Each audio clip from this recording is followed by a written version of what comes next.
सध्या कोकणामध्ये अतिशय मुसळधार पाऊस आहे आणि गेल्या 7-8 दिवसापासून कोकणामध्ये ऑरेंज अलर्ट आहे आणि प्रशासनाने सतर्क राहायचे आदेश दिले होते। मात्र गेल्या 2 दिवसांपासून रत्नागिरी जिल्ह्यामध्ये खास करून खेड तालुक्यामध्ये घटना घडतात भूस्खलनाच्या।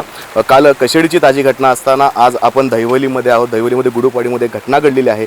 नेमकी काय घटना आहे ते आपले जिल्हा परिषद सदस्य सचिन दाडवे सांगतील। काय घटना आहे, नेमकं काय झालं, काय सांगा। कालपासून या ठिकाणी मुसळधार पाऊस पडतोय आणि आज काल रात्री 9 वाजता या ठिकाणी दहिवली गुडूपाडीमध्ये एक 7 ते 8 घरं त्या वाडीमध्ये आहेत। त्या वाडीमध्ये एक 9 वाजता सुमारास दरड कोसळली। दरड कोसळल्यानंतर 2 घरांवरती दोन्ही घरं त्या ठिकाणी जमीनदोस्त झालेली आहेत आणि त्या ठिकाणी त्या घरामध्ये 6 लोक होती।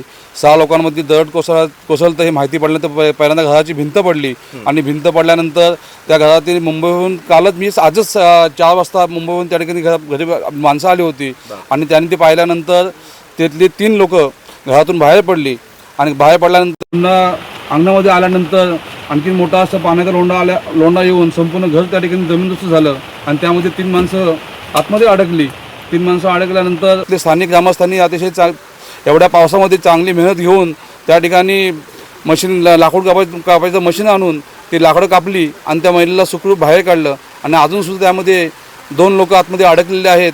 शांताराम शेलार आणि सतीश शेलार हे 2 लोक आतमध्ये अडकले आहेत आणि आता पाऊस भरपूर पडतोय आणि पाऊस पडत असल्यामुळे त्या ठिकाणी कुठलीही बचाव कार्य करायला खूप अशा अडचणी या ठिकाणी निर्माण होत आहेत। त्या ठिकाणी झालेलं आहे आणि अतिशय दुःखदायक घटना ही या दहिवली गावामध्ये घडलेली आहे। सचिनजी काय सांगाल, घटना अतिशय दुर्दैवी आहे। या संदर्भात प्रशासनाकडे एनडीआरएफ टीमची मागणी केली आणि खास करून जे गृहराज्यमंत्री आहेत आणि या मतदारसंघाचे आमदार आहेत त्यांच्यापर्यंत ही गोष्ट पोहोचवली आहे, कारण त्यांनी कुठली मदत तातडीने इथे जाहीर केली आहे। महाराष्ट्राचे गृहराज्यमंत्री आमदार योगेश्वर कदम यांच्या कानावरती गोष्ट गेलेली आहे आणि त्या पद्धतीनं ह्या ठिकाणी तहसीलदार असतील, प्रांत मॅडम असतील, महसूल खात्याचे सर्व अधिकारी असतील, पोलीस प्रशासन असेल, हे सर्व या ठिकाणी येऊन गेलेले आहेत। परंतु आता रात्रीची वेळ असल्यामुळे पाऊस जास्त आहे, त्यामुळे त्या ठिकाणी बचाव कार्य करायला थोडा अडथळा निर्माण होतोय। तरी 6 वाजता या ठिकाणी एनडीआरची टीम या ठिकाणी उद्या दाखल होणार आहे आणि दाखल झाल्यानंतर पुढे सकाळी उजळल्यानंतर आपण या ठिकाणी पुढचा शोधकार्य या ठिकाणी चालू करणार आहोत। नक्कीच खूप खूप धन्यवाद। जर बघायला गेलं तर गावावरती भलं मोठं संकट येऊन ठेपलेलं आहे। खरं तर काल कशेडीची घटना ताजी असताना दहिवली गावातली ही घटना नक्कीच हृदयाला एक वेदना देऊन जाते। प्रशासन उद्या युद्धपातळीवरती इथं काम करेल आणि गावातले 2 नागरिक आहेत ज्याला ठिकाऱ्याकडे अडकलेले आहेत त्यांना काढण्यासाठी प्रयत्न असेल। एकंदरीत प्रशासनाकडनं येत्या 2 दिवसांमध्ये रत्नागिरी जिल्ह्यामध्ये रेड अलर्ट आणि ऑरेंज अलर्ट घोषित केलेला आहे। तरी LS मराठीच्या सर्व प्रेक्षकांना हीच विनंती असेल की विनाकारण कोणी घरातनं बाहेर पडू नका, स्वतःची काळजी घ्या। कॅमेरामन आदित्यसह मी शुभम, LS मराठीसाठी खेड। आजी नेमकं काय झालं होतं जरा सांगा।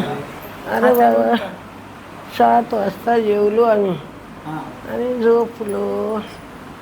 म्हातारा लगवीला जाय उठलं तर एकदा सोशा मारला वाऱ्याचा। तो मुलगा म्हणतो थोरलं बाहेर जाऊन का वारा सुटलाय। येऊन आतून पडलो तेवढीच मी जागेत 2-3 जागे सोशा आलं तर का सर्व घरच कोण कोण होतं घरी? 3 आम्ही माझ्या लेकरात 3 बाई व मास्की बस आवाज झाला मोठा? मोठा एकदाच घरकन आला तर मी अशी उतारीन झोपलो होतो। पोराला माझे कुठं नेला आणि त्याचा पत्ताच नाही।